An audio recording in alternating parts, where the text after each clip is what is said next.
तेलंगाना रक्षा सेना की सरबराह के कविता ने मनुगुरु में एहतजाज करने वाले सिंगारणी अफसरान से इजहार यकजहती करते हुए कहा कि इदारे के मजदूरों के साथ साथ अफसरान भी तवील अरसे से मुख्तलिफ मसाइल का सामना कर रहे हैं। उन्होंने कहा कि तनख्वाहों पर नजरसानी, रिवीजन और PRP जैसे मुतालबात काफ़ी अरसे से ज़ेर इल्तवा है।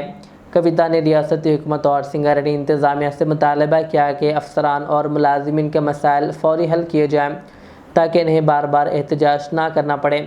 उन्होंने कहा कि सिंगारणी इदारे को मजबूत बनाने के लिए मुलाजिमीन के हकूक़ का तहफ़्फ़ुज़ और वाज़ेह पॉलिसी अख्तियार करना ज़रूरी है।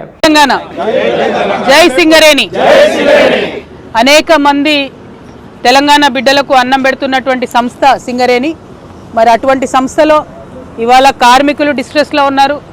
కార్మికుల చేత ఈ యొక్క మొత్తం కోల్ ఎక్స్ట్రాక్షన్ పనిని వాళ్ళని ఇన్స్పైర్ చేసి చేసేటటువంటి ఆఫీసర్స్ కూడా ఇవాళ మరి ఇబ్బందులలో ఉన్నారు। ప్రత్యేకించి ఆఫీసర్లకు రావాల్సినటువంటి PRP బకాయిలు ఏవైతే ఉంటాయో అవి ప్రభుత్వం తక్షణమే వారికి చెల్లించాలి। అంతేకాకుండా కంటిన్యూస్గా వారికి జరగాల్సినటువంటి పే రివిజన్ కూడా జరుగుతూ ఉండాలి। ప్రతి సందర్భంలో ధర్నాలు, దీక్షలు చేసి అడగడము, గుర్తు చేయడం అనేటటువంటిది కాకుండా ఒక పాలసీ తీసుకొని, ఒక విధానం తీసుకొని రెగ్యులర్గా జరగాల్సినటువంటి పనుల్లో ప్రభుత్వం యొక్క జోక్యం లేకుండా సంస్థ మేనేజ్మెంటు స్వతంత్రంగా నిర్ణయాలు తీసుకునేటట్టుగా ఉంటే ఈ సంస్థ బతికి బట్టగడుతుంది। లేకపోతే ప్రతి దాంట్లో రాజకీయ జోక్యం చేస్తే కొన్ని విషయాలు మనకు అర్థం కావు, వాటిని ఎక్స్పర్ట్స్కి వదిలేయాలి। అటువంటి ఎక్స్పర్ట్స్ ఉన్నటువంటి సింగరేణి సంస్థలో ఈ ఆఫీసర్స్ వల్లనే ఈ సంస్థకింత పేరు వచ్చింది।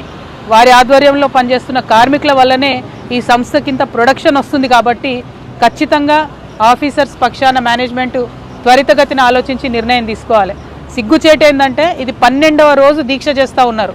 నిన్న ఒక యువ ఆఫీసర్ నాతో మాట్లాడుతూ తెలంగాణ సాధన సందర్భంలో ఉద్యమం చేసినాము, ఆ తర్వాత ఇక్కడ సింగరేణిలో ఉద్యోగం వస్తే చాలా సంతోషపడ్డాం, కానీ ఇప్పుడు మా తల్లిదండ్రులు సింగరేణిలో ఉద్యోగం వచ్చినాక కూడా మళ్ళీ రోడ్ల మీద కూర్చుంటున్నావేంద్రా, నువ్వు పెద్ద ఆఫీసర్ అని బాధపడుతున్నారని ఆ బాబు చెప్పడం జరిగింది। అటువంటి పరిస్థితి ఇవాళ తెలంగాణలో దాపురించిందంటే కాంగ్రెస్ ప్రభుత్వం వెంటనే చర్యలు తీసుకోవాలి। మేనేజ్మెంట్ స్వతంత్రించి నిర్ణయం తీసుకొని PRPని అమలు చేయాలని చెప్పి నేను డిమాండ్ చేస్తున్నా। మా సంస్థ తరఫున అందరికన్నా ముందు PRP ఇవ్వాలన్న అంశాన్ని రియాజ్ అన్న గారు, HMS జనరల్ సెక్రటరీ గారు వారు చెప్పడం జరిగింది। మరి వారి ఆధ్వర్యంలో మేమందరం కూడా ఆఫీసర్స్ అందరినీ కూడా సపోర్ట్ చేస్తూ ఉన్నాం। ఈ బాకీలు రిలీజ్ చేయాలి, వారికి పే రివిజన్ కంటిన్యూస్గా రావాలి, అట్లానే కార్మికులకు రావాల్సినటువంటి అన్ని రకాల సదుపాయాల మీద కూడా ప్రభుత్వం ప్రత్యేక దృష్టి పెట్టాలని కోరుతున్నాను। Thank you. జై తెలంగాణ, జై సింగరేణి।